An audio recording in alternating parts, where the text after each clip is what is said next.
विलिनीकरणाची चर्चा मोठ्या प्रमाणावर सुरू आहे. दादांच्या जाण्याच्या नंतर विलिनीकरणाची चर्चा पूर्णपणे बंद झालेली होती, पण आता नव्याने चर्चा सुरू झालेली आहे. खर तर शरद पवार साहेबांच्या राष्ट्रवादीने सुनेत्रा वहिनीचं नेतृत्व मान्य करून दोन्ही पक्ष एकत्रित काम करतील असं केलं पाहिजे आणि शरद पवार साहेबांनी आशीर्वाद देण्याची भूमिका घेतली पाहिजे असं माझं वैयक्तिक मत आहे.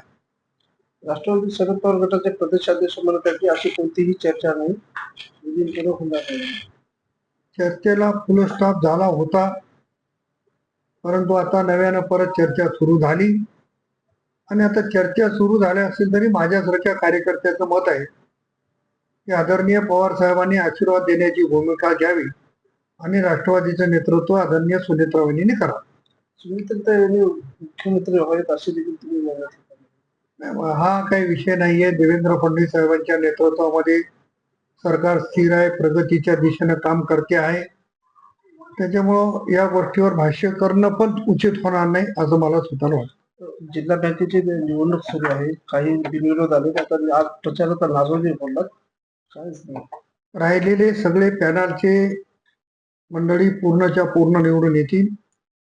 बँकेच्या निवडणुकीच्या पूर्वी बँकेमध्ये कुठलंही पक्षीय राजकारण न करता एकत्रित राहण्याचा निर्णय आम्ही सर्वांनी मिळून घेतलेला आहे. त्याच्यात अशोकरावजी चव्हाण यांनी पुढाकार घेतलेला आहे आणि आम्ही सर्वांनी त्यांना समर्थन दिलेलं आहे. त्यामुळे चुकून ज्या काही ठिकाणी निवडणूक होत आहे त्या ठिकाणी पॅनलचे सर्व उमेदवार विजय होते. संजय सोयरे बँकेच्या निवडणूक लढत आहेत अशी देखील टीका होत आहे. लोक काय टीका करते याला नाही. बँक नेटवर्क वाढवण्यासाठी सर्व पक्षांनी पक्षाचे जोडे बँकेच्या बाहेर सोडून एकत्रित काम करायची भूमिका घेतली. ही भूमिका अतिशय स्वागतार्ह आहे आणि त्या भूमिकेचं स्वागत करू. मी 1-2-3 दिवस पंढरपूरला वारीला गेलो होतो, त्याच्यामुळे मी काही कार्यक्रमात सामील होऊ शकलो नाही, परंतु मी देखील त्या पॅनलमध्ये एक प्रमुख म्हणून त्यांच्यासोबत काम करतो.